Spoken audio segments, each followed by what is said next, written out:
Blog Talk Radio.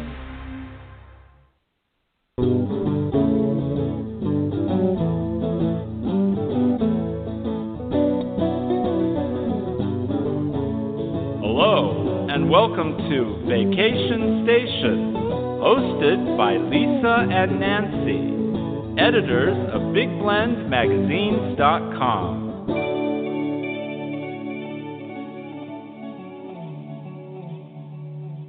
Well, happy Monday, everybody. It's Tartan Day, April 6, 2020, so I hope you're wearing your kilt. Do you have your kilt on, Nancy? You know, I better not even talk about I know. kilt. We could ask what's in your sporen, right? Yeah, what's in your sporen? I know. Let's not start being naughty. But everybody, welcome to Big Blend Radio's Vacation Station Travel Show.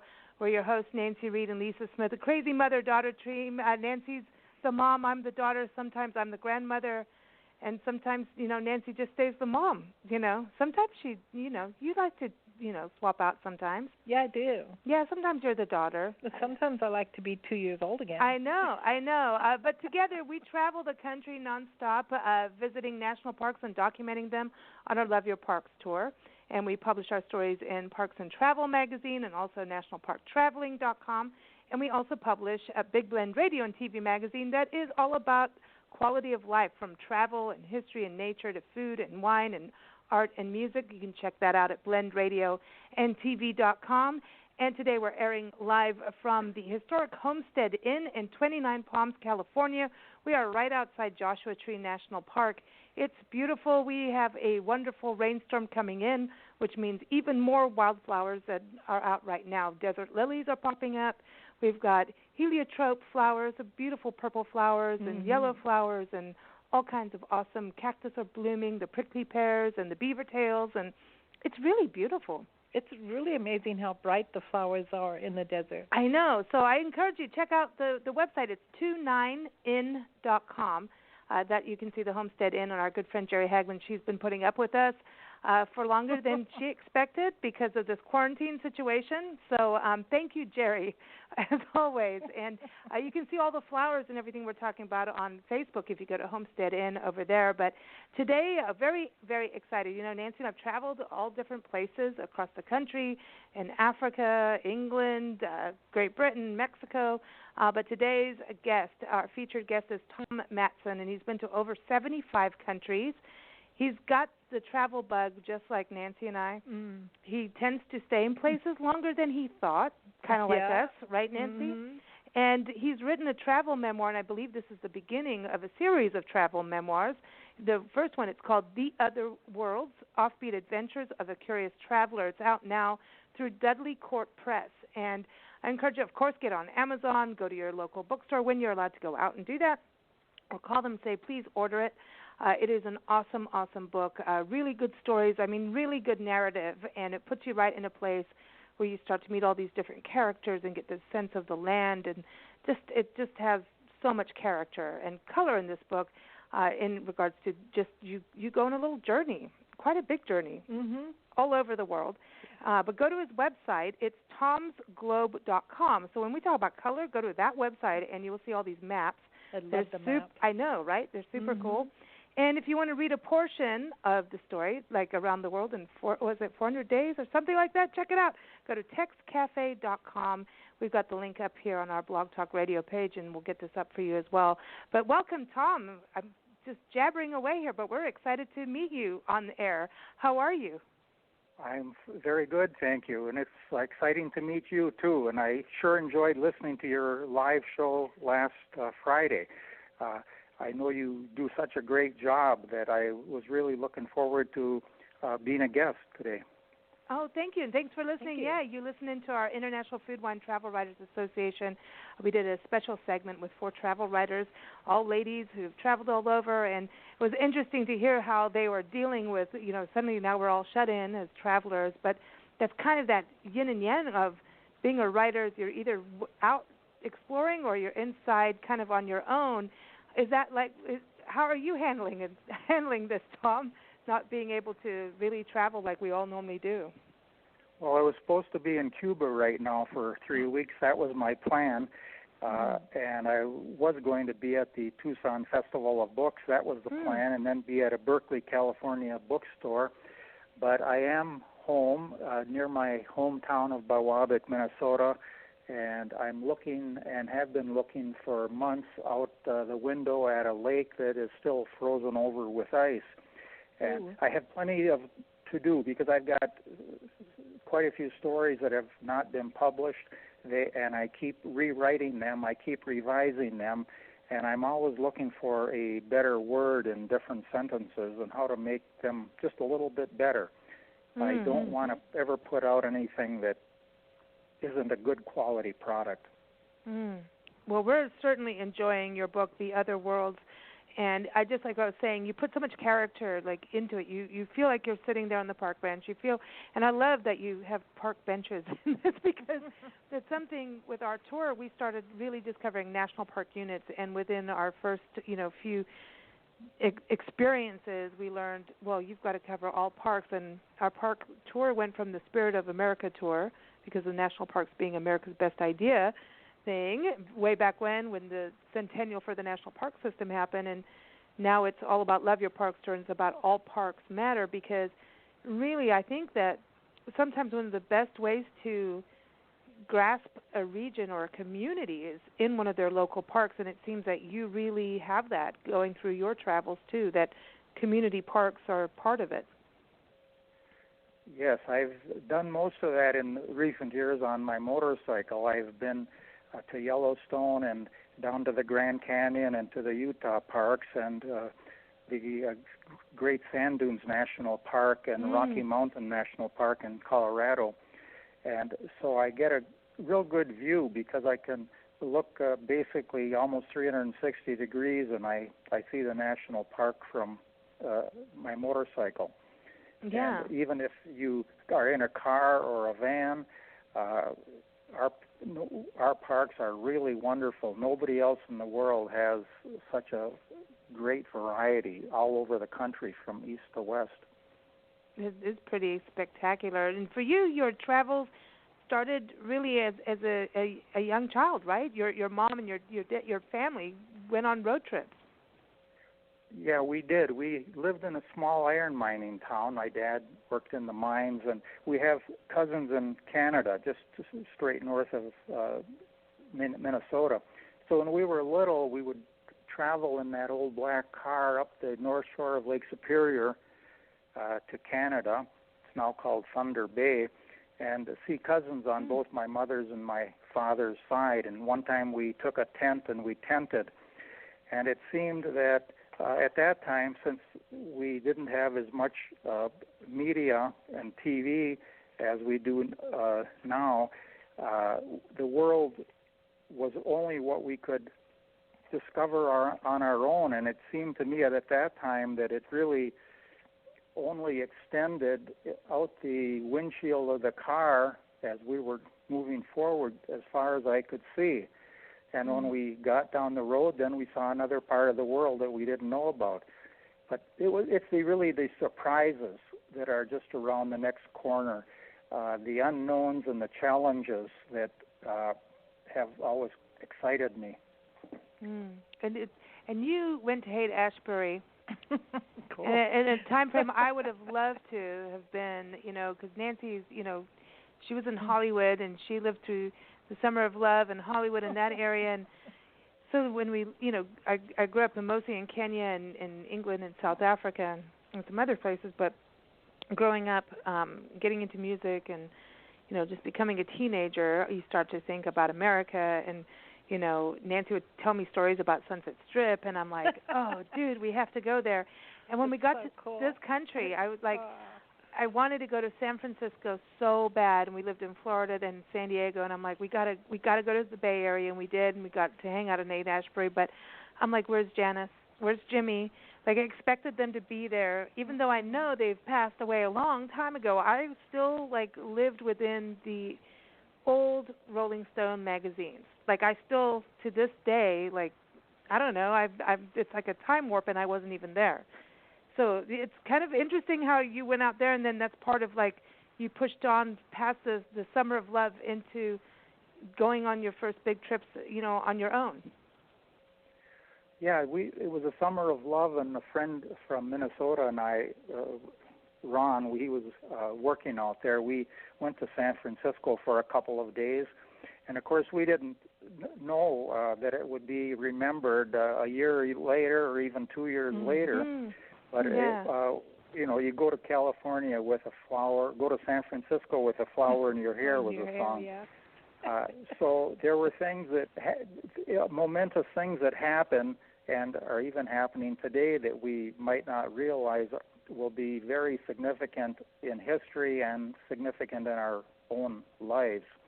So I had a uncle Buzz and Aunt Jeanette in Santa Rosa and cousin Joni, and I'd visit them. And my uncle Buzz, was it that summer or the summer after Summer of Love? He gave me a ride to a train station, a freight train station, so I could hop a freight train, which I had wanted to do since reading a Carl Sandburg poem in 10th grade English class in school. Buzz had hopped a freight train from Chisholm, Minnesota to the Chicago World's Fair, so he knew it was doable. He gave me newspapers and he told me to layer them over me in the night when it got cold, and he gave me an old sweater. I think it came out of the 1930s, and so he helped me get onto that. He let me off, and I climbed on top of a boxcar, and that was the beginning of that. That's funny. This is a trip. I mean, and you think about these adventures you have. You never know what's going to happen when you travel, right? And Nancy and I laugh about how we always end up places longer. And right now we're in a quarantine situation. We said, okay, that's it. Let's just do our shows daily, go live like we've done. Wayne, we've been doing that for years. But like, let's go daily. Let's go. We can't air recorded messages as much. You know what I mean? Because this is what's happening now. And we're here longer because of this, but it's part of history. We're going to all look back at, and future generations are going to be looking back at, that's the pandemic era. You know what I mean? When they all started, kind of thing. Because we know more are coming. There's stuff going on in the world with science and history. You touch on that too. So yeah, you're right. Like we're looking at this, going, this history is being made even now with our conversation. But it seems that you kind of grasp into, if you're going to stay longer, you just let it happen? Is it the people that keep you longer, do you think, that you kind of become part of family and community? Yes. Well, a friend from southern Minnesota, Tom Waxland, and I, after I finished college, I had a $2,000 pile of cash left over from bank loans for school, and I wanted to travel, and he wanted to go with me, So we went, and we ended up in Japan. We had a ticket from L.A. to New Delhi. We planned 6 months and around the world. But when we got to Japan, within days we met a Japanese college student who was studying English, Kempe Ohara, and he told us to come to his university city of Kanazawa. And so we went there, and we started to live there, and he found us jobs teaching English here and there, and he found us a place to live, and it's an old, amazing samurai-era house with a woman and man, Mr. and Mrs. Matsuda. So I stayed a total of 8 months in Japan rather than 2 weeks, and it's people were wondering, I guess, when I was ever going to get home. But so my around the world in 6 months turned into 400 days, and I did stay other places days longer too. If you can do that, then you have the world at your fingertips for a little while. Well, you get sucked into a different culture, and it's so interesting. If you can open your mind enough. So interesting, some of the traditions and customs that you might look at firsthand and go, oh, that's gross, or that's terrible, or ew, I can never do that. If you can get past those kind of judgment calls and say, okay, well, I wonder where it really stems from, and Are the people exercising or doing a tradition that they no longer even understand, or just because it's traditional, or do they still really strongly believe in the tradition and the custom? I find it intriguing because people change all the time. And you have the older generations who are like, no, this is a good tradition. They have the younger ones who are like, well, not so good.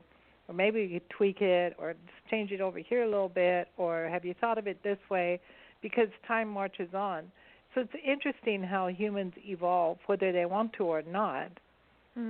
It's going to evolve and it's going to change. So living through a tradition, as opposed to a 2-week visit and being told about it, it's two different, wildly different things. Yeah, I think that experience in Japan taught me a lot because it was such a different culture. I had been a little in Mexico and in Canada, but it was such a different culture, and it had a history that they could trace easily to the 700s. And what was amazing, I think we probably have had stereotypes of different people, and all the people from that country kind of look alike, and maybe they must be alike. But when I got to Japan and got to know Kempe's fellow university students who were also studying English and who had a chance to practice English with me, when I got to know them, every one was a different personality. Oh, they laughed, they told jokes, they played games, they had some pain and they had some fears. And I know a young Japanese woman at that time was confiding in me about the difficulties of being a young woman growing up in Japan, and that was in 1970, because her father would tell the women of the house to, go get me a glass of water and do this, and they had to follow. And I think this was a young university student, and so you get to know, the amazing parts of a culture and some of the what might even people in that culture consider shortfalls, and every culture and every country has them. But that opened my mind because it told me that every Japanese person was their own person, was unique and special, and you better get to know everyone that you can. It is interesting because what I found, like, especially going to, I traveled to Kenya as a tour guide, and then we ended up living there because I don't know, I couldn't, one day I just decided I'm not going home, and because it was so intriguing, it's halfway around the world from where I was living in California. It's exactly halfway around the world. The customs were so different, and the people seemed so much happier and stress-free. And, the wildlife was amazing, so I couldn't really think of really good reasons to not move there. But then once I moved there, it became a little bit more difficult than I expected, but it was an interesting, vibrant challenge all the time. And it wasn't all about money and paperwork and other, what I would call superficial things. And I don't know, I felt way more alive. And then I got addicted to that feeling of feeling more alive. I think it is an addiction. And there's challenges, surprises, and the unknowns. There's always going to be some unknowns, no matter how much you want to learn about society, where you might be for a week or 2 months. There will always be some unknowns, and you slowly uncover them, and they become known. And others kind of remain hidden for probably even to people who live there for years. I think and there's always unknowns in travel. I mean, Nancy was going to write her memoir call it "What Could Go Wrong," because it's even now, like, we're supposed to be traveling to parks, and every day it's a different story, and we're like, like, so it's a weird thing, and I feel like travel and creativity go hand in hand. because the best laid plans just has a plan ever worked 100%? A travel plan for you ever, like just worked? No, you have to keep adjusting. You have to take what you have in front of you and maybe go for that rather than what you had planned 5 minutes earlier. Yeah, exactly. But it's fun. And in researching a destination, right? There's travel guides, there's books, there's magazines, there's podcasts. We have everything now, right? It's still different when you get there, isn't it? No matter what, it's still different. Yeah. Well, I had a surprise when I started to travel every year to Cuba, and I wanted to go into the certain mountains, the Sierra Maestra, because I heard that is where the Fidel Castro, Che Guevara, the revolutionaries had their secret command post. Yeah. But the first year or two, I didn't know if there was any way to get there. But then I found out that there is a way if you hire a taxi, hire a person who has a car that's strong enough to climb the mountains and go up to a village called Santo Domingo in the mountains. And from there you can go further in a jeep up to the old command post. And even still today, see Castro's, his own little house. And inside of that house, they still have the bed with clean white sheets on it and a trap door in the floor that if he were to be, if they were to be invaded by the government forces, Batista's forces, he would have a trap door to get out. And I started thinking I would sure love to sleep in that cabin one night. Maybe I can swing it somehow, but I think the very strict rules are everybody has to be out of that large area at sundown except for the one security guard. But then down in Santo Domingo, I met some kids who were swimming, and one of them said that his grandfather knew Fidel Castro as a child, and his name was Juan Gonzalez Castillo. I've met him, and I go to visit him and his family every year. Slowly, I found out that his memories, when he was an 8-year-old in his village, were incredible memories for an 8-year-old. I could only remember 1/50th of what he remembers, but his grandfather, he lived with his grandfather in that village when he was growing up, and the grandfather became friends with the revolutionaries who offered a better way of life out of this corrupt and poverty-stricken dictatorship that they had. And so he remembers Castro and Che Guevara meeting with his grandfather in their house. And now today he lives just a couple 100 feet away. So he had such good memories. I told him that we should commit what he knows to an actual video interview.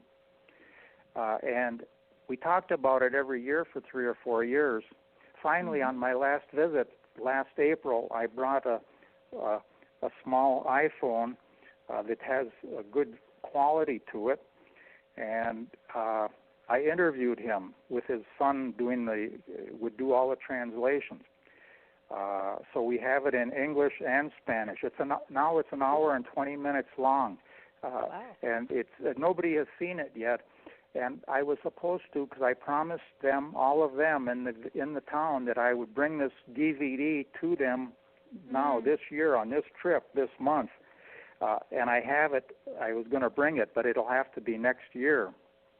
So it'll also a history professor at the University of Havana, who I sought out and talked to, they would like to have this because he is one of the only remaining eyewitnesses, and certainly the only one that has his particular memories of meeting these revolutionaries and taking shelter from the planes that were bombing their town from the Air Force and hiding in the mountains for 40 days, I think it was, for safety. And then coming home to his village and finding that his grandfather, with whom he lived, had been tortured and stabbed to death with a bayonet and seen his grandfather's body. So some died, and others like Fidel Castro and Che Guevara lived. And history was being made those days in that little tiny village of 200 people and 100 horses. Wow. That's amazing. It always astounds me of what humans are capable of doing, both the good things and the bad. It astounds me the ability to kill somebody else in that manner. I mean, it's so, I don't get it. I have to say, I just don't get it. Yeah.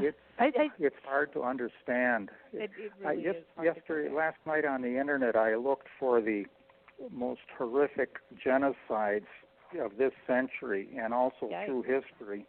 Wow. Because in my second book for next year, I have a story of Cambodia, and I went to a old high school that became a prison when the Khmer Rouge and Pol Pot took over Cambodia in 1975. And that school that became a torture prison is now a museum. And it's very, very sad. And I saw some high school students looking at all the pictures. There's hundreds of pictures on the walls of the prisoners, men, women, children. They took the picture, the Khmer Rouge did, before they killed the people or before they tortured them. And all these pictures are on the walls, and people from all over Cambodia come back to this museum now, and they look for loved ones to see if they have family members. And I noticed that 3 school kids were really focusing in on a picture or two, and I didn't talk to them, but I think maybe they saw a family resemblance. So that was the killing fields of Cambodia, and that was just terrible. The 1970s. So these things happen, but in the story I've written about that, it ends with the plea of the museum itself that come here and remember these stories and tell others, so things hopefully like this will not happen. And in that story, I talked to one eyewitness to it. He was my tuk-tuk driver in Battambang, and it just happened that I hired him because a cousin, Jeff, who was in Bangkok, recommended him. He's 60 years old now, and he became my little tuk-tuk driver, and then we've discovered that he was a student in that high school at the time the Khmer Rouge came in, and then he escaped and fled but was captured, and he tells a story about his own life and then spending years in a refugee camp in Thailand where he met his wife. Now they have several children. So he told his story, and he needed to tell his story, and I needed to write it down and pass it on. Well, I think there's something about, I think when we were in South Africa and Nancy did a tour with her artwork, and she was raising funds for the Cancer Association over there and selling her art, and she went on the road. Well, it was supposed to be a year, and it was 2.5 years. Yeah, just kept going. I mean? So we were very much and so she took me out of school, and it was like my second year of high school that it started, and so it did like 2.5 years of being on the road with her, and my history was not doing well, other than I had read probably every major historical novel from War and Peace on since I was like 9 years old. I devoured those books. But I didn't quite get it because in school it was like, learn this year, and this happened on this date, and that's that. There was no, like, the teaching of history is never stories. And I think, reading your book, The Other World, so you're reading through that, I'm like, people are going to grasp the the history and what's happening in a region. And I think it's really important. When we did that tour in South Africa, and I mean, I always talk about Ishlawanda Rock and how that changed my, when you go to these battlefields and then you're at the age to understand battlefields and mass graves. Yeah, you get it. Mass graves freak me out. And yet, to me, I'm like, cremate me. I don't care about having a grave. But then there's this thing of like, maybe we do need these markers just for the future to learn. There's something about that. It's interesting to me that this is what humans do, and humans assume they are smarter and better than animals. And there is no animal that does this kind of killing spree. There is no, people always say, well, the leopard goes out and kills, 3 or 4 antelope at a time, and then hangs it in a tree as a trophy. That's really not what a leopard does. It hangs the meat there so it can get to the point where it can actually eat the meat. He or she can eat the meat. That's not what it's about. There is no animal that does what humans do, but we continue to say we're better than animals, and I'd like to see the day when we are. Well, dang, Nancy. Yeah. Well, I was just going to saying. say, if you travel, you'll learn history more. Like, you'll get to know it. I mean, I really would like to see the day when we become what we call human. Mm. Do you understand history and science more from your travels? It seems I think to me. A lot more, yes. And one of the pleasures of traveling for me is going to museums. That it's just incredible. There are 55,000 museums in, I think, 202 countries in the world. And every museum is different. And it took volunteers and all kinds of people to uncover these things and to create whatever is in the museum and to preserve it and to display it and then to pay the bills. And a lot of the museums are free or they're so relatively inexpensive, and they give such a fantastic education. And most of us have a good museum within driving distance of our house, maybe 4 or 5 museums or history centers. And that's a way that you don't have to pay a big tuition and pay room and board at an expensive college to get an education that other people have assembled and presented. It might be natural history, it might be history, it might be geology. And it was interesting in a Santa Fe museum a couple of years ago on a motorcycle trip. They had a special exhibit. It was called 10,000 Years of Walking the West, I believe was the title. Ooh. They had moccasins from many thousands of years ago all the way up to today, including some very decorative, modern, very beautiful moccasins of today. But it told a history of walking in terms of moccasins, including some made of straw and how they were made thousands of years ago. So in any museum, there are a lot of things to discuss. It's actually like going on a trip, a trip to maybe to back in time or to several different countries. I love that you're saying that, because with what we do, museums, we go to every museum we possibly can in a town that we go to, and we document them, and that's part of it. We not only document parks, but we have all these community stories to tell, and whether it's gardens or stories of excellence, it's stories of change. It's kind of, we're on this it's like a treasure hunt. And it has changed our perspective of when we go into a community, that you're looking at everything, and then the community is looking through their town through our eyes and starting to remember what they do have, these treasures, and who were your people, your forefathers and mothers, and, of all ancient times, indigenous people, And I think in Santa Fe and that whole area, oh, my gosh, it's our heart and soul there, too. But you talk about museums. We do a lot in regards to family history, and we've really touched on a lot on these migration routes. And I think what you've done in your book and then on the maps is huge. It's huge. You go all the way to the Rift Valley, which we've been to, and it's so funny because, you think about Africa as the mother continent, right? And we always go into these, I don't know, everything is a migration route. whether it's Juan Bautista and De Anza. I've addicted to this whole thing, the story of the De Anza expedition, or maybe it's everybody coming west on the Oregon Trail, or there's the Pony Express Trail in some ways, a migration route. I know it was a postal service, but people created all these contacts. Whenever people migrate or move, in mass, as we're nomadic. Human beings are nomadic, especially if you're in deserts and things like that, or mountains.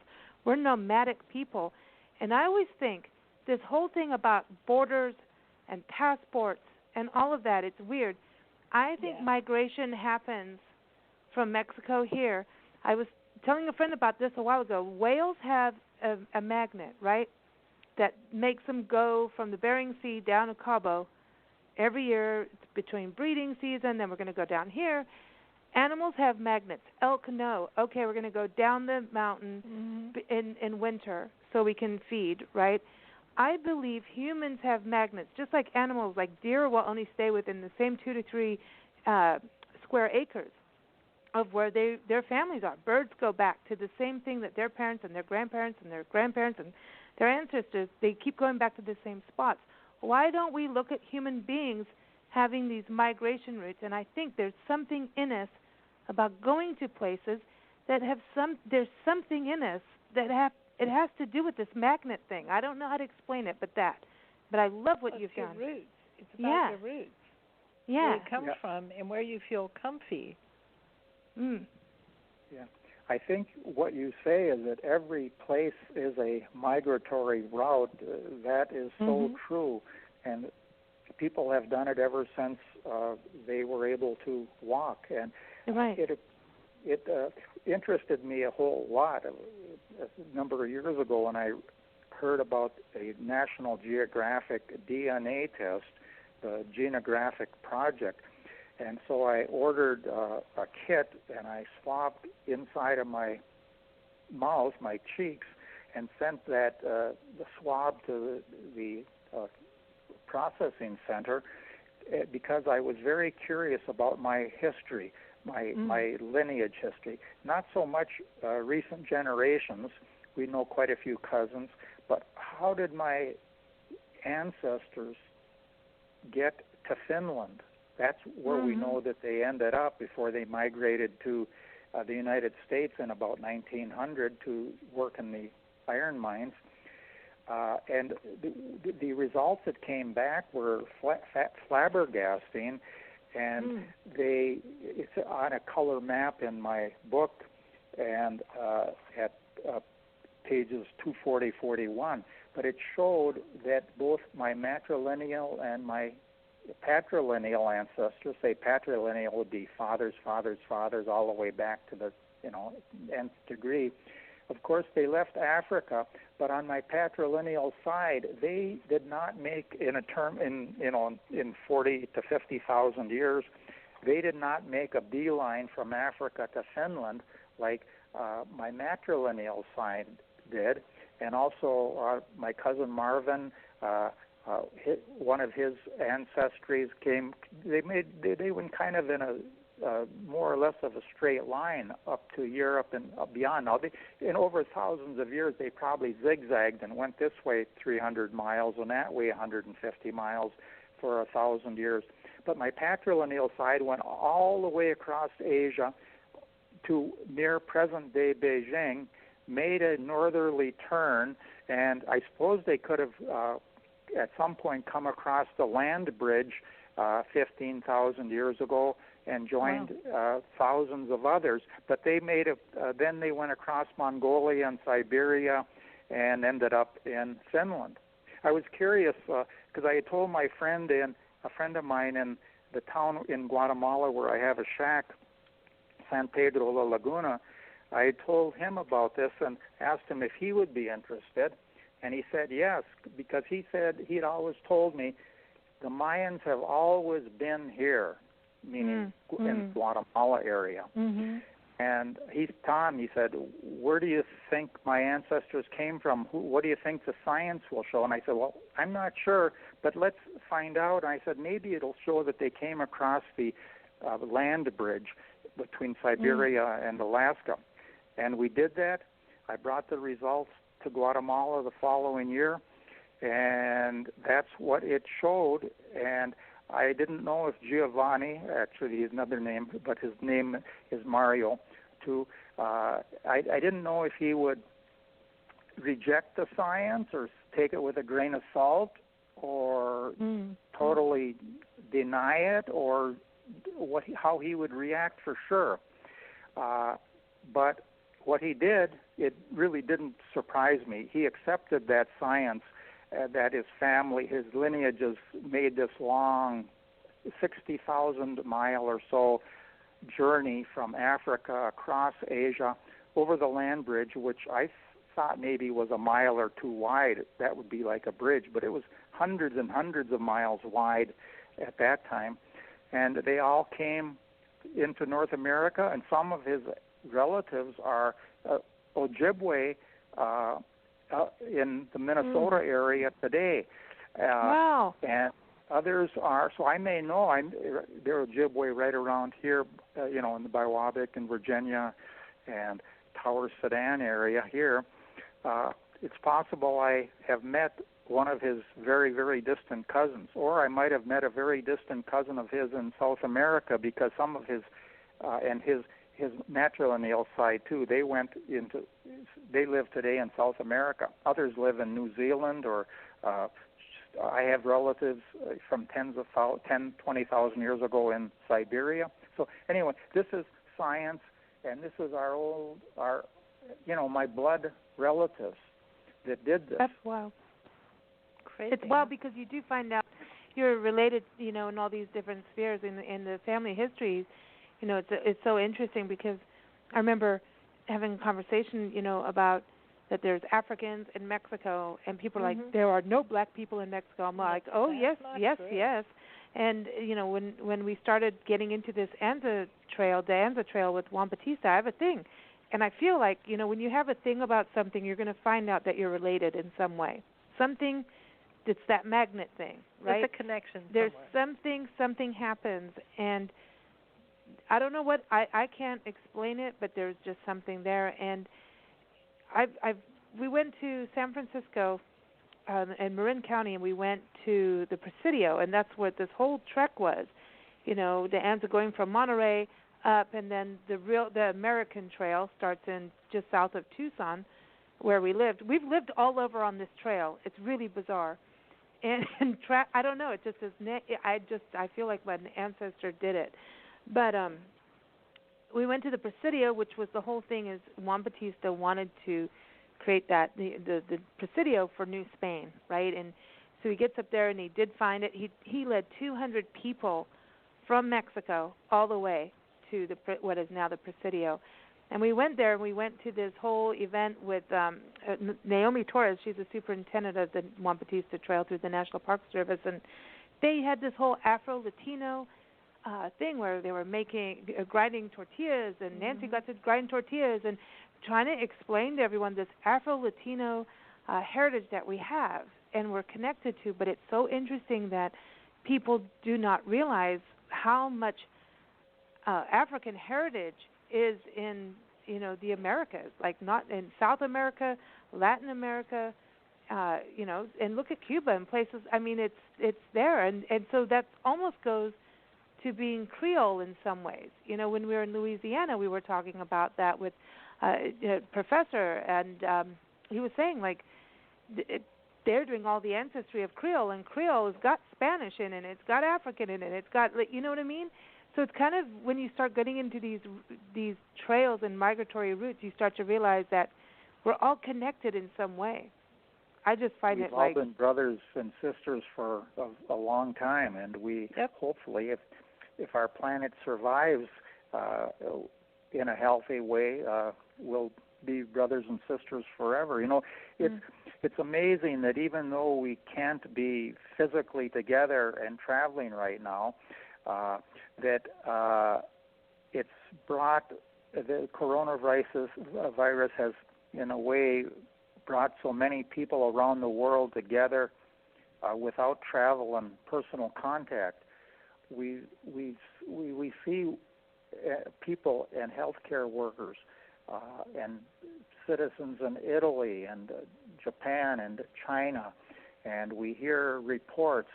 And in the last week, I've been in contact by phone. I've had phone calls and emails or some social media with good friends in El Salvador and Guatemala, Cuba, and Ecuador. And to a person, the coronavirus is affecting every single person. Mm-hmm. Just as an example, in El Salvador, the stores are open, but a family cannot go into the store. The family must designate one person to go from the house to the store. And if the family has business to do in the capital of San Salvador, 2 or 3 people cannot get on the van or the bus.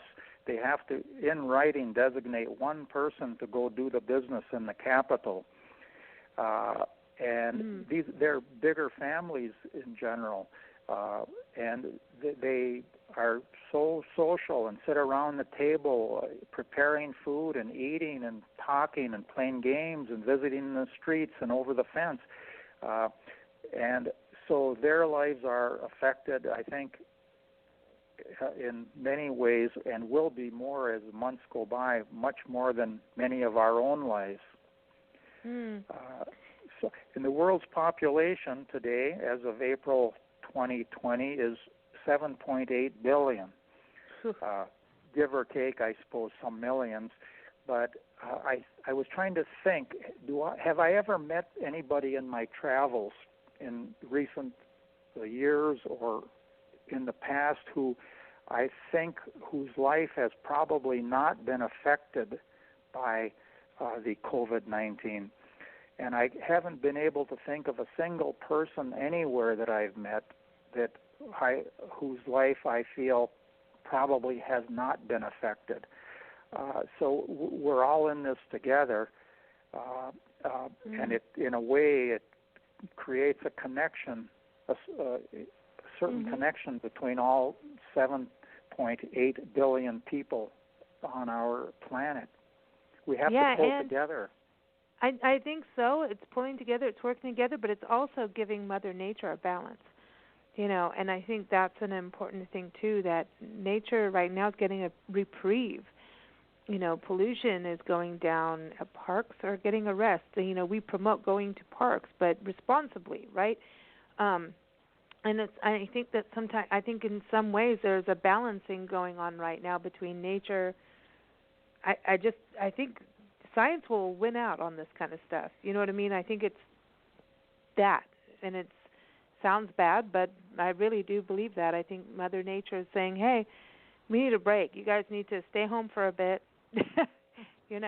and let us, you guys can be connected. You're connected through all these ways. I mean, back in the day there was telepathy and using your mind and spirit and soul, and there's connection that way. And I don't think we've really lost that. We just maybe have lost it understanding it, I think we have a lot more tools in our toolkit than what we use as human beings. Well, we have to get back to basics. Yeah. And I think travel really forces you into that zone of grasping the next tool even if you don't know it exists. And I think it's all about that connection. And it's interesting also when you travel, solo, right? Isn't that a whole other thing, too, than going on group tours on a bus? You know what I mean? It is. It is a whole other thing. I've gone on some tours, and sometimes it's for a few hours or all day or a couple of days. But I've been in the habit of mostly traveling solo, and then I can stay an extra 2 hours someplace in a museum, for example. I can stay even an extra day. Yeah. I can go, and if I meet somebody, we can visit and maybe visit the next day too.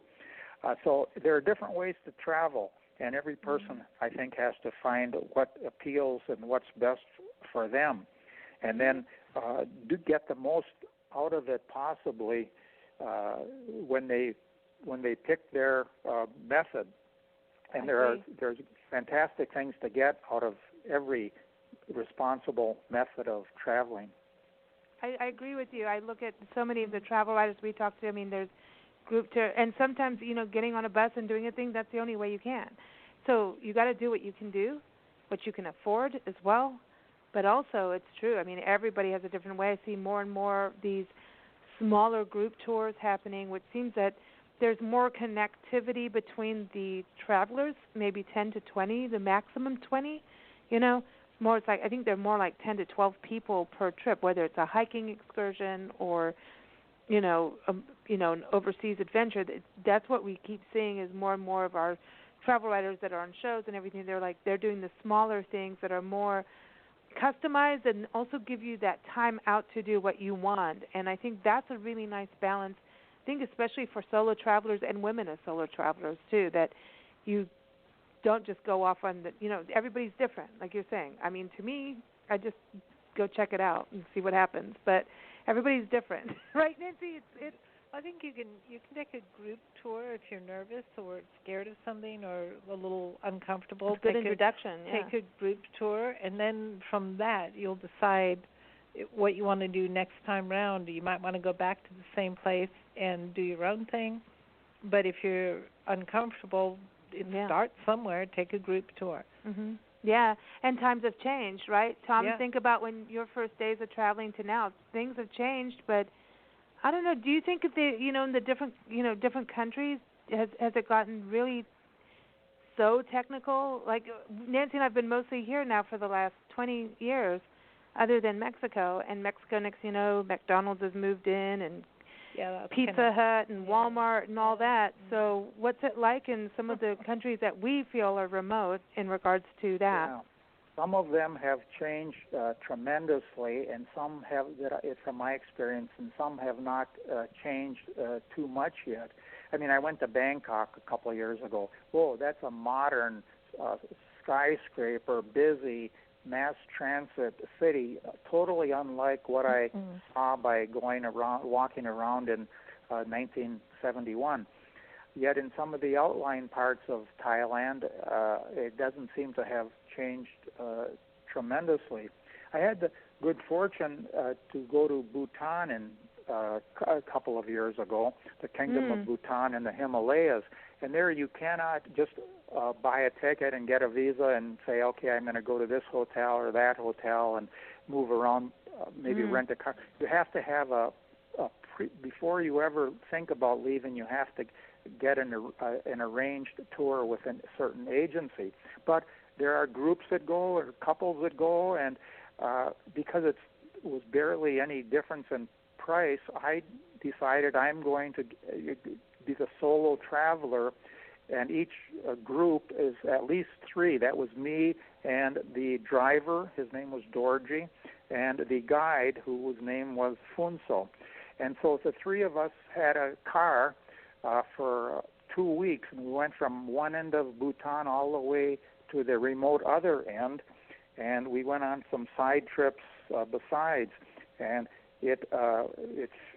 Funso, over the period of time, was teaching me a lot of things about Buddhism and about the history. He was trained to do that, and he was very good at it. So he was able to teach me so much.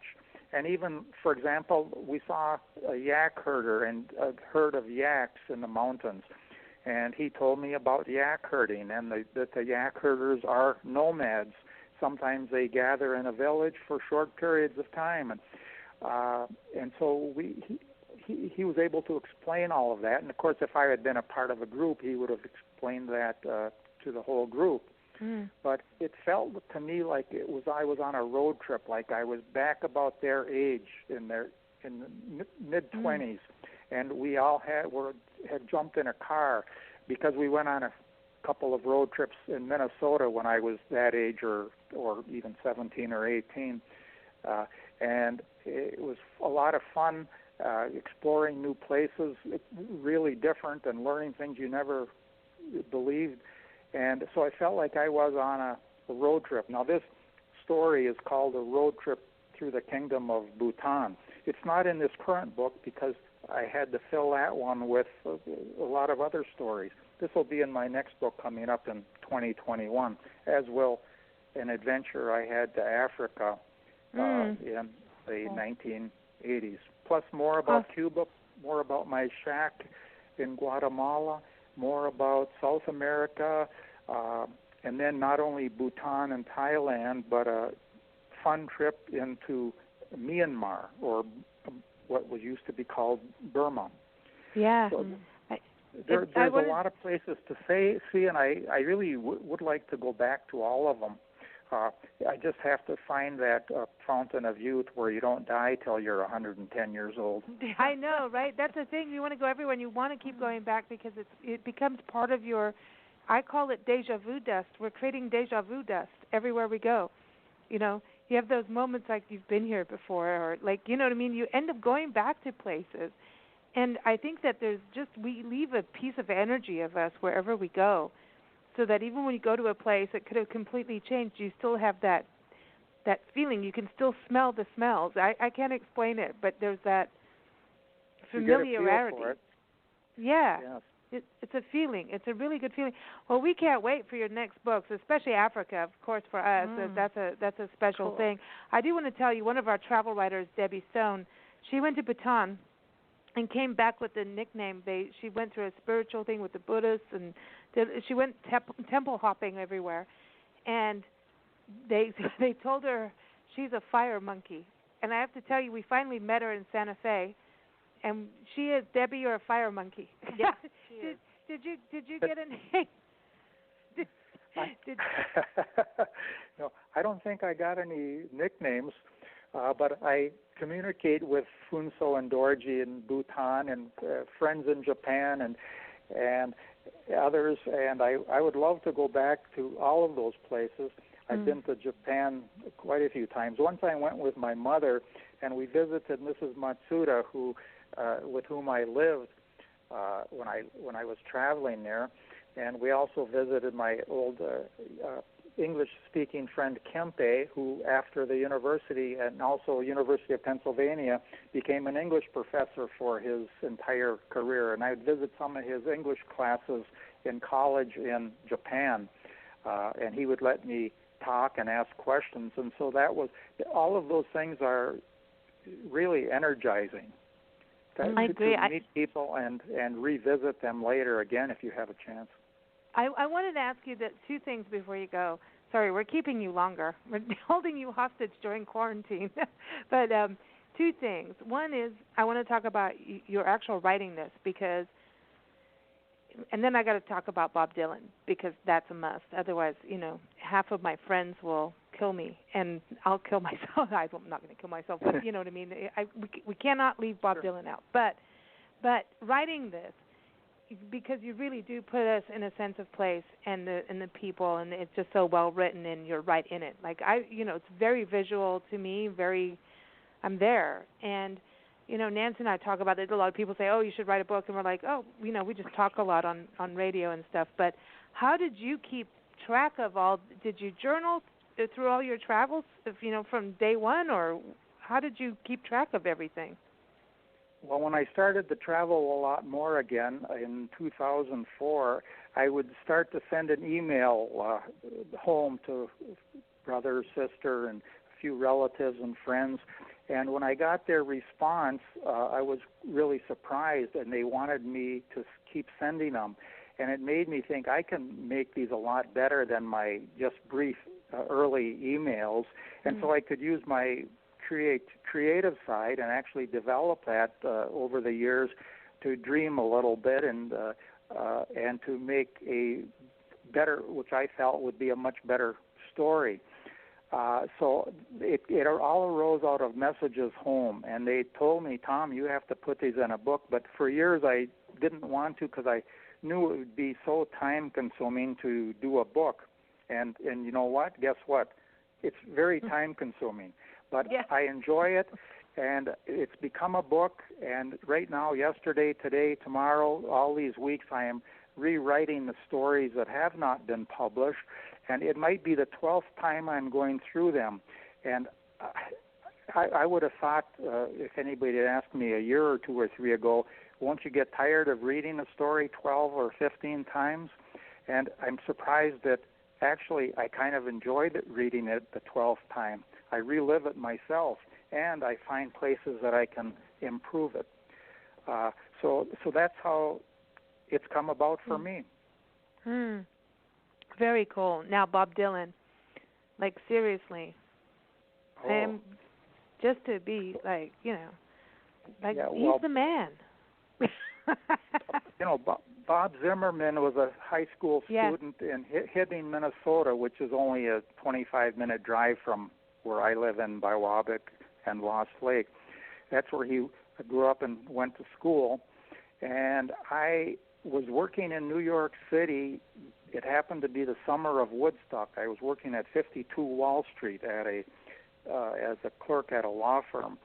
And I went to a basement folk music place one night, and I sat at a table, and another guy came and sat with me because there were just a handful of tables. And then at the end of it, the singer who sang Dead Skunk in the Middle of the Road, that's why I went, Loudon Wainwright, I forgot if it's the second or the third. And up on this sidewalk after that set, I was with my table mate, and before we left, as we were getting up, he said, "You know who that is sitting over at that table?" And I peered over. It's kind of dark. I said, "No." He said, "That's Bob Dylan." So everybody went up on the sidewalk, and we noticed that Bob Dylan and two of his friends went into the bar next door. So it just so happened that my brand new friend, I don't know if I ever knew his name, went into the same bar and sat at the bar. And then Dylan came over up to the bar to order some drinks for his small table. And I think there would have been one Bob of the 91,000, I figured, in New York City at the time that I could say something to who would know what I'm talking about. But I turned over toward Bob and I said, "Hey, Bob, I'm from Biwabic." And, of course, he knew Biwabic. He'd probably been through it a few times. And so we chatted just for a few seconds. And he had the reputation as being more of a recluse right about that time. But he wasn't unfriendly. He was nice.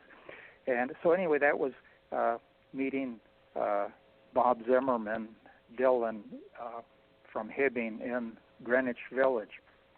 Wow. During the summer of Woodstock. Right cool. On, man. That's crazy. That's cool, though. I mean, you got to have some icons. So, do you listen to music when you ride your motorbike? No, I don't have it set up for that. It's not quite the most modern motorcycle. It's a Harley from 2003, and so I just listen to the wind. I have to have my road trip music, and then there's times where you just don't want anything. You know what I mean? It's like you need to feel the place, and then we like to match music too when we travel. You know what I mean? And it's like I don't know. There's certain songs belong in certain places, and they just have that vibe. But we want to play a song for you in closing. It's a song called "Traveler." It's from one of our favorite bands on the planet, the Walkabout Band. They're part New York, part Sydney, Australia, and we are patiently waiting for your album. Get it out already. Come on, just guys. come on now. Come on. So everyone check them out at walkaboutband.com. This is from their first album, self-titled album, The Walkabout, and their second album, Things Are Looking Up, is out now, but their third one, we're just kind of poking and prodding and waiting and saying, like, get on with it. We're ready for more music here, but we're going to play Traveler just for you, and we appreciate you joining us, Tom. Please keep us posted on your next books, and everyone, again, you can go to Tom's website, go to tomsglobe.com. It's super cool because you've got all those maps, and also, if you want to read an excerpt of his book, go to textcafe.co. And you'll find it there, but also we've got it up on our Blog Talk page, and we'll put it up on our sites and everything as well for you to link through and keep up with that. And then you're also writing on there, so people can go and catch your blog posts on your website, right? So are you going to have new maps and things like that for people to connect with? On the website, I have to put more blogs. I put the second blog up today, and it was about being in an epidemic of the swine flu virus in Mexico in 2009, and I'm going to be putting more blogs up. So I will keep you informed, and if people have requests for information, I'm going to make sure to respond. And Lisa and Nancy, thank you very much for this great visit we had. I enjoyed it a whole lot, and I look forward to perhaps visiting with you again sometime in the future. Absolutely. Awesome. Thank you so much. Yeah, it's been a real pleasure. It's always cool to hang with fellow travelers and just, feel that connection. I mean, there really is that connection. And, of course, there's so much more we could have talked about. That's how it rolls. But everyone, again, the book is The Other Worlds, Offbeat Adventures of a Curious Traveler, and it's out now through Dudley Court Press. Go to Amazon. Also your local bookstore. Obviously, bookstore book signings and things like that are delayed right now. So I use the word delay, postpone, don't cancel. Things will change around. So connect where you can. And, of course, go get the book. Everything's up for downloading and being delivered, right? So you got free time. It's time to plan a trip, daydream, and then plan and go, okay, how am I going to do it? Where am I going to go? That's right. So, yeah, and you don't have to have $1 million to travel. And really, I think sometimes, to be able to just hang with the locals, that's where you really get the stories. And I think that's what's so special about your book is your connectivity with people and, all the stories you come back with. It is the people. If you don't connect with the people, it's not the same. So we really appreciate that. Everyone, we will be back tomorrow at 4 p.m. Pacific Time, 7 p.m. Eastern Time. That will be April 8th. Tuesday, April 8th. We have Lizzie Hara from the Mattson Band joining us from right outside the Great Smoky Mountains. Brand new album coming out, or out now. It's called About Tomorrow. Plus, our good friend Tanya Ortega, who is the founder of the National Parks Arts Foundation, will be on the show, sitting in as a guest co-host. We're going to catch up with her. We haven't talked with her on the show all year, which is unheard of. We have our first Friday show.